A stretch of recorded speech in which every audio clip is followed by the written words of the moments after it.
You are listening to He Said, She Said, with L.A. Rob, and D the VIP.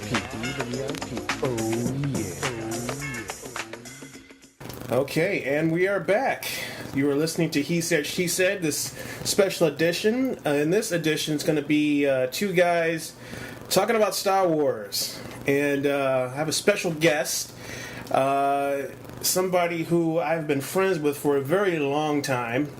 It's like having a white tiger here because he is very elusive.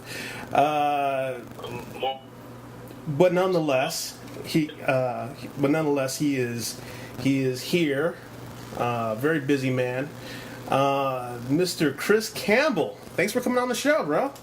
Hey, no worries, man. Thanks a lot for inviting me. Oh, man, dude, it's an honor, man. I just, like I say, I basically, I'm a, you're a Star Wars fan. I'm a Star Wars fan. If you mind, could you tell us a little bit on what your experience with the Force means to you? How did you, can you take us back? Like, how did you become a fan? Like, when did you, realize, like, wait a minute, I don't just like this stuff. I love Star Wars. When did that happen for you? It's my dad, man. I was born in '79, so I think I actually saw a few of the movies in the original theater, or at least right when they came out. I mean, my parents like to say that they took me to see Jedi when I was a kid, and I'm like, I was like 2 or something, or 3 when Jedi came out. Really? They're like, yeah, we took you. All the Kenner toys and everything. I had no idea what a Lambda shuttle was, but there it was, big old plastic shuttle Tiberium, taking a pair of AT-ATs and crashing them into each other before I knew what it was, losing what are now very valuable parts. Realizing what I was doing. Right. How many Darth Vaders did I lose down a toilet? I don't know, a lot. So it started out with the toys and with the family being into it. My dad was a huge sci-fi buff. I mean, one of the movies that I like that everybody apparently hates is David Lynch's Dune, because I used to watch it with my dad. I guess it also explains a lot of my personality. A lot of people seeing that when they were a kid. But that's kind of how it stuck. All of these characters, and then eventually I got to an age where I wanted to know, well, who the hell is this guy? And I looked up like, oh, that's Boba Fett. What the heck's a Boba Fett? So I started getting into it. So it all started with toys, and then from toys came a desire to know what they were, and that was that, And of course, which they were doing for kids back in the day, there were video games. During the 80s, it was kind of hard to get away from Star Wars something if you were a kid. I'm surprised that anyone, who grew up around a toy store, had a Toys R Us somewhere near them and never walked into one, didn't walk away at least wondering if they would ever own a lightsaber toy. So, and then it just kind of stuck, I got into more sci-fi, got into Star Trek, Aliens, Predator, other stuff as I just moved along. And Star Trek always kind of remained there because you knew it was in the middle. Uh-huh. It was episode 4 through 6. Which meant there had to have been a 1 through 3 written. Kind of wish there wasn't. There was potentially more. Right. The story started in the middle. So if you liked the story, there was more to tell. There was obviously more to tell. And that always kind of kept you going on. And then they started getting into the expanded universe. The X-Wing games for the PC were phenomenal. All this great stuff that expanded upon what was obviously a big, open-ended world that was not very well explained. Sure. So that's the start. All right, cool. So basically, the whole world building of Star Wars just opened your mind to this, this amazing galaxy far, far away. Yeah, that's the other thing, is that it wasn't nowadays. Star Trek comes from us.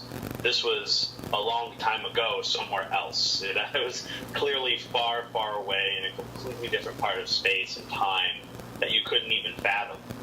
So it was fairy tale, right?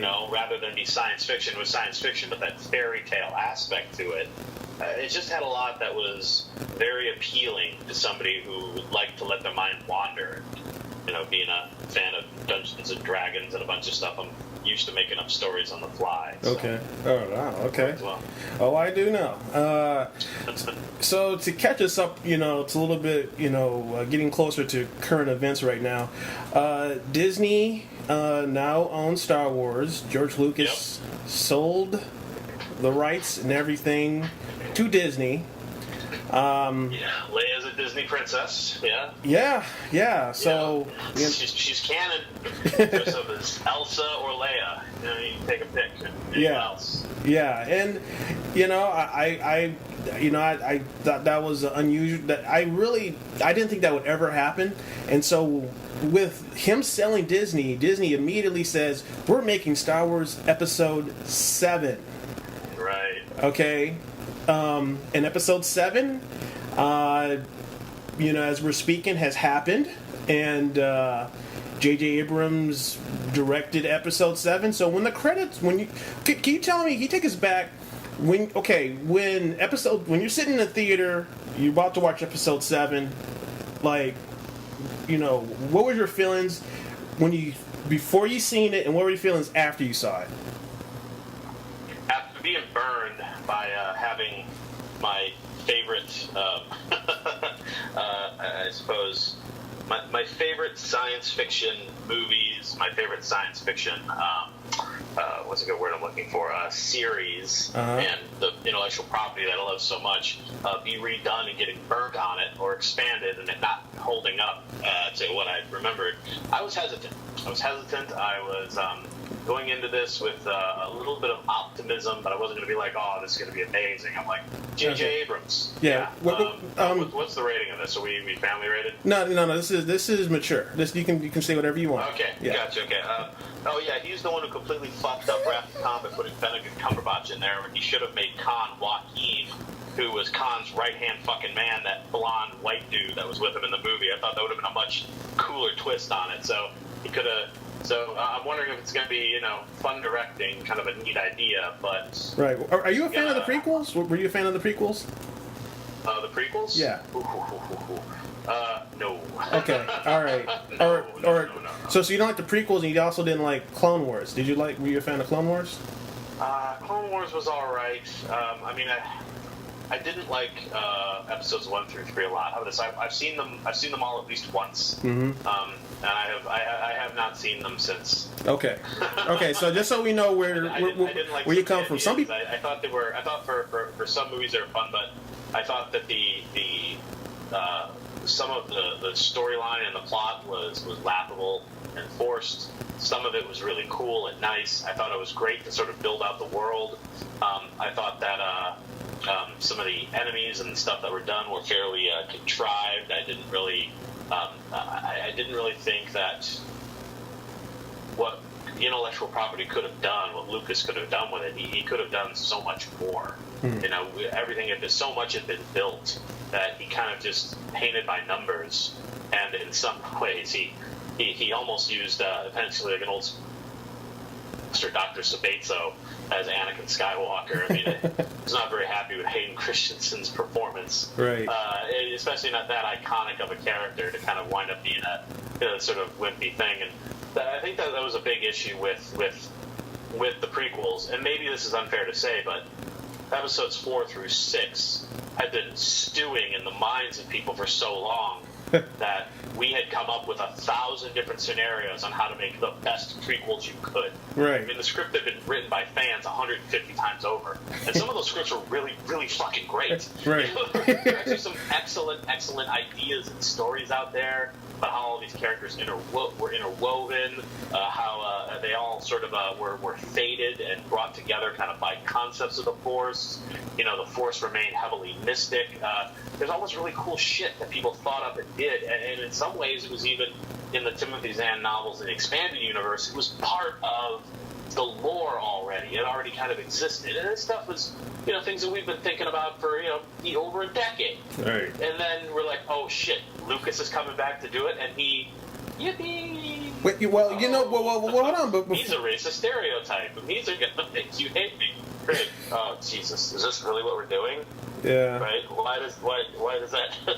Why do all these characters have accents of groups that also have stereotype associated with them, where they do the exact same stupid shit that they're.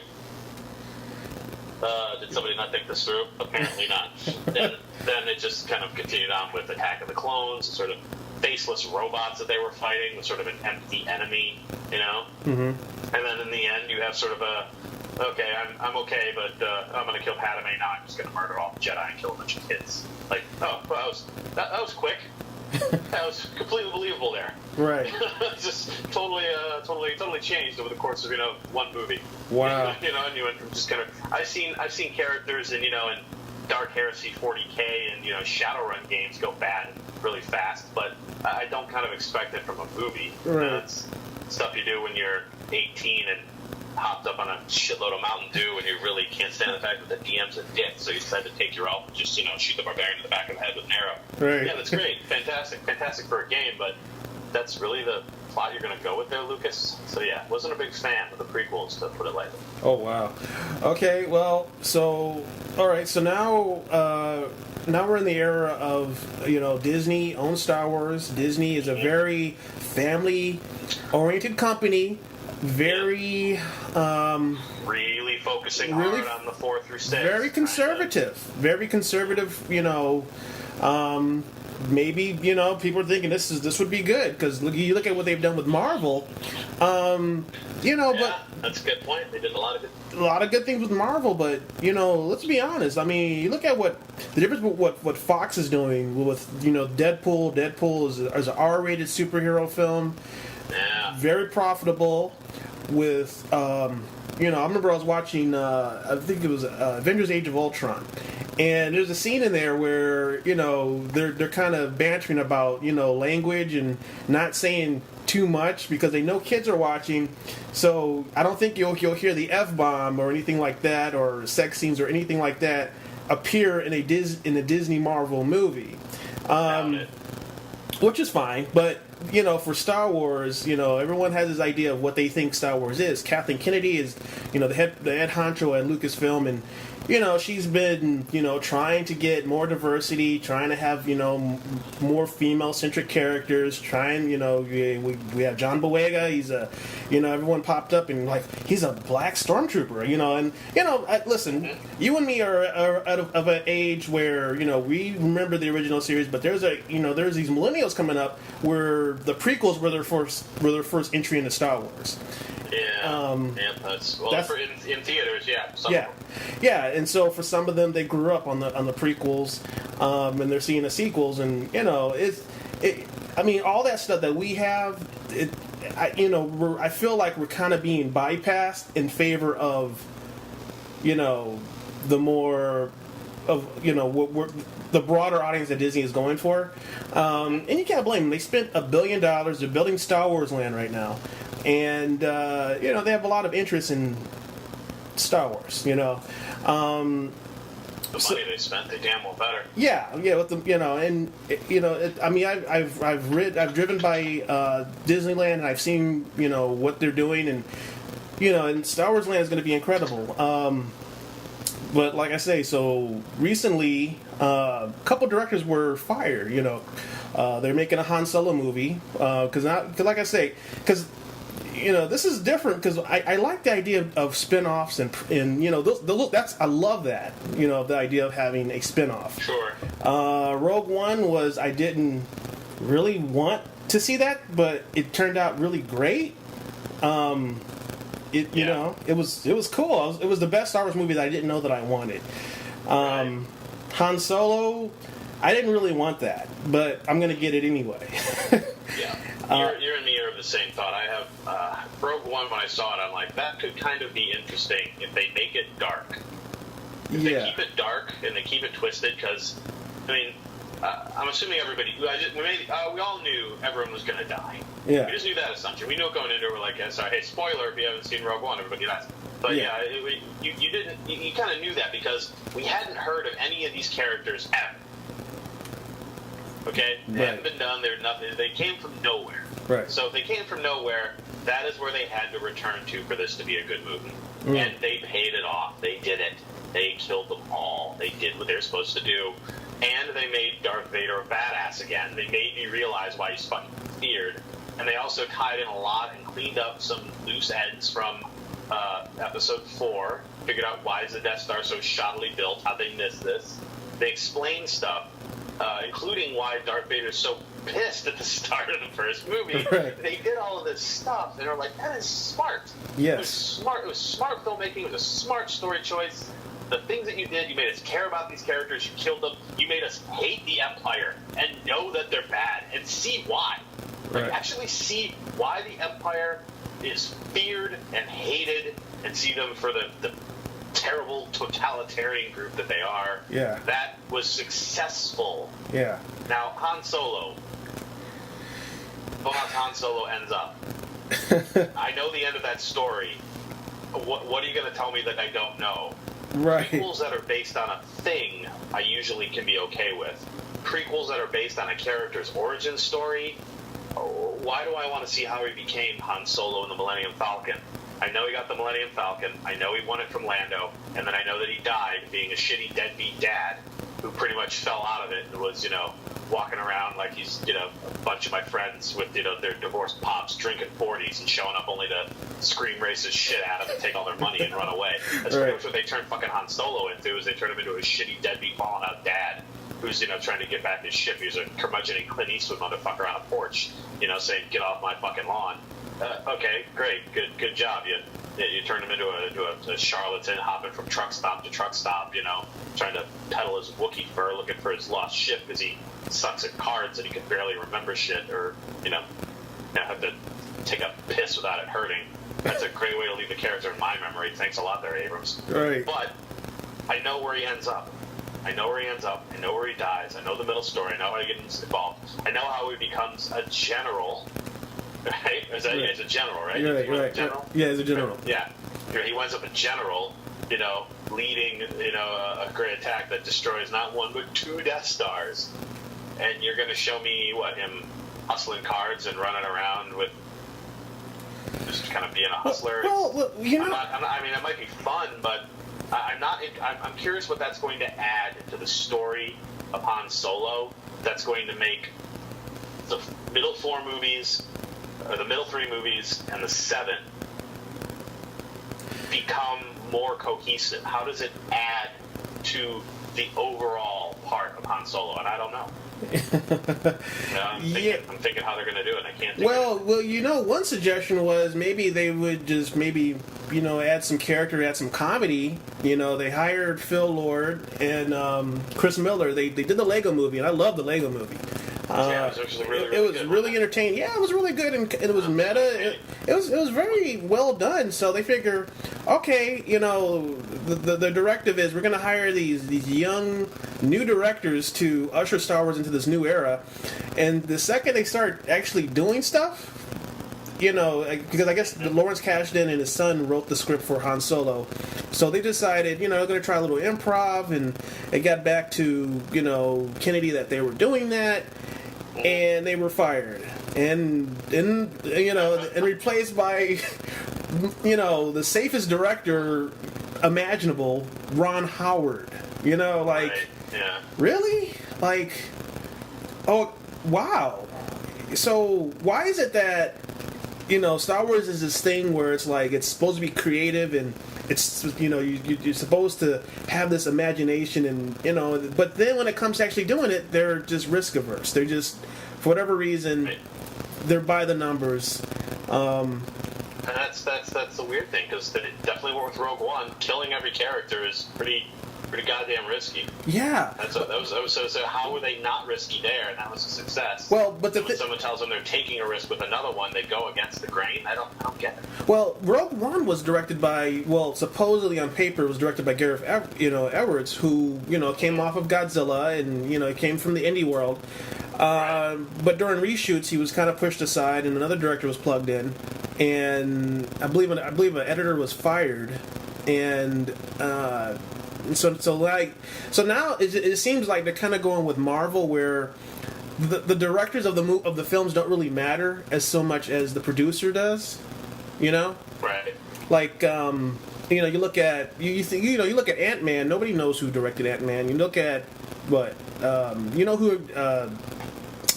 directed Captain America. Winter Soldier, and it's just like, I guess, directors are mattering less and less, and it seems like they just want a product, and they don't care how they get to that product. Yeah, I think that's fairly accurate from what I've seen. It's they're jumping through people trying to make a decent movie, but there just seems to be a lot of change up and shifts on fundamental levels that are normally fairly set in stone and are kind of part of the process from the beginning, but Disney seems to have no fucking problem just swapping them out in the middle of stuff. It's the middle of the process, like, yeah, get out of here, mullet head, bring in this other person. Really? Right. Okay, that's all right. So that's an interesting take. We both work in the film industry. We've seen it before. We've seen it in a number of ways when you're in pre-production, production, and post. You don't always. It can be very, very time-consuming and extremely expensive because of the staff, unless they're seriously fucking up. And I don't know if that's really the case, because there's either they're terrible at hiring directors, they're terrible at hiring editors and stuff because they're letting them go left and right, or then they're actually hiring people who are absolutely dog shit at their job. Or you're right, just looking for a product. And these are people who are fully competent. They just happen to have a disagreement in the way things are going, and so they axe them. I mean, they probably have all the money to do it. Right. I judge, they spend probably have $1 billion to spend on this thing and couldn't care less what it does. But I mean, you're right. It does seem pretty forced. Yeah, and it's like this fascination that I see now, where there's a perverse fascination of the behind the scenes drama, and there's an interest in the film, but people are interested in the behind the scenes drama of, right. Who got fired and who lost their job, and it's just kind of like, as a director, you kind of need to have a point of view, and you kind of had to have a vision, and but it just seems like, I just keep thinking about Empire Strikes Back, where Vader keeps choking out the Starfleet officers. Right. When they don't do what he thinks they should do. And I think that's how Disney Lucasfilm is kind of taking that cue, and that's how they're handling things. Yeah, you don't agree with Vader, so choke out whatever. And then appoint somebody. Stand in line. Right. So it's unbelievable. Like I said, real quick, I wanted to ask you. So The Last Jedi is coming out in December. What are you looking forward to? What do you think? Because word on the street is that word on the street, Last Jedi might be pretty good. I like Rian Johnson. He's a really cool indie director. But what are your thoughts? That's a good question. Let me think about that one for a minute. Okay. I think. Because they kept the director, and because the director is somebody who is, what did he do? This thing guy did Looper, right? Yeah, he did Looper, and he also did Brick. Okay, Brick I did not see. You see. I'm sure it's really funny. Yeah, it's cool. I'm sure I got IMDb and look up what else he did Looper. So that movie was really interesting. I thought Looper was a lot of fun. Yeah. Because he's there and his style isn't so Bruckheimer-esque that I can just draw it out of a hat and say, oh, well, he does this. Mm-hmm. You can say, Bruckheimer. Somebody say, explosions, Right. It's going to be, Ron Howard. So like an Elton-like soundtrack. It's the kind of puts, every time somebody comes along as a director, Right. Kubrick, genius, but I don't get it. Things like this. Stuff that comes around. Whenever these directors do that and they have that style, you start to already be able to predict the movie. I think you posted something about it. You're like, coming soon to this next episode, Star Killer Base 2. It's going to be a bunch of Ewok-like creatures on a forest right. they need to destroy. It's like, it's clear that whatever the Empire does, First Order, I don't give a fuck. The last thing they should do is keep building planet-sized weapons of any kind. Right. They have not had a single one survive one direct attack.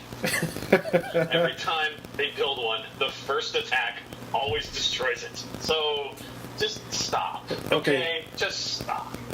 All right, for God's sake, just build a bunch of small things or something.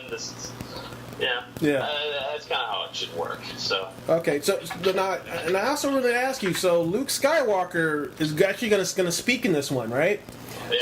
I mean, back to answering the question, I felt like The Last Jedi, though. Yeah, I mean, it's yes. Luke Skywalker's going to talk. Holy shit, it's about time. As long as he doesn't do a Yoda impersonation, I'm fine with it. Yeah. I think it's going to be. I'm like 30 years. What type of Jedi abilities do you?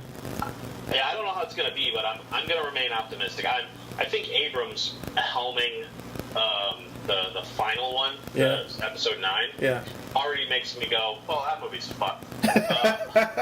Already. I'm not even. I mean, I'm going to wait and see. But even if The Last Jedi winds up being the straight up fantastic Empire type experience that we all remember from Episode 5, just like Jedi, still got enough rope to hang itself. And like I said, I've seen Abrams do.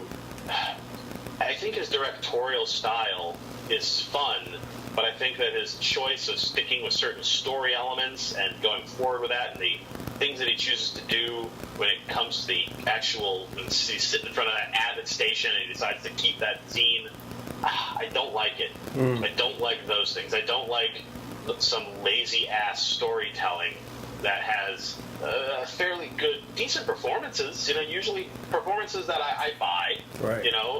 Well directed there, well enough directed there.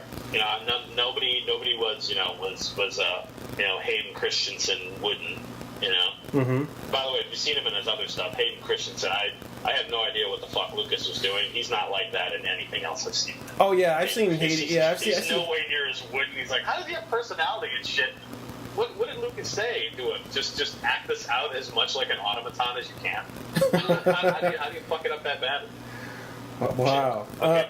Anyway, getting back to The Last Jedi. Sorry for the tangent. No, that's fine. I think it's gonna be. I'm waiting. I want it to be good, and I have hopes that it will be interesting, and I'll walk away from it okay. Right. I'll walk away from it with me, not being salty that they, turned Han Solo into a car-stealing homeless man, and then had him killed by his moody emo son. I'm gonna have that not be a thing that's gonna ruin me. I'm gonna look forward to Jump Boyega being badass, and looking forward to Poe Dameron and his X-wing blowing the shit out of stuff, and maybe Phasma actually showing some teeth, and then actually using Gwendolyn Christie like she's worth anything. Right. You even came out with comic books about the character. Right. That's nice. But Gwendolyn Christie is known for being a tall, imposing, sword-wielding badass, and yet, she's like the Boba Fett of that entire thing. Right. Right. Boba Fett. How many lines in the trilogy? 5. One of them was a scream. Okay. So I'll remember how a character can get famous for having no background whatsoever, and they tried to give that character a background. So there's a lot of stuff that I think in Last Jedi they can do to really make it just the second part of The Force Awakens. Yeah. But I'm looking forward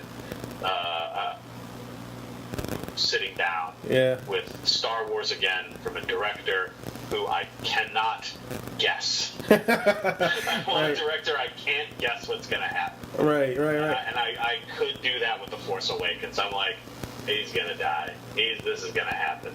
Here they come. But you can almost hear the X-Wings coming over the horizon. Mm-hmm. No. You knew what was going to happen. I am curious what they're going to do with the story since Carrie Fisher passed away. Yeah, that's going to be...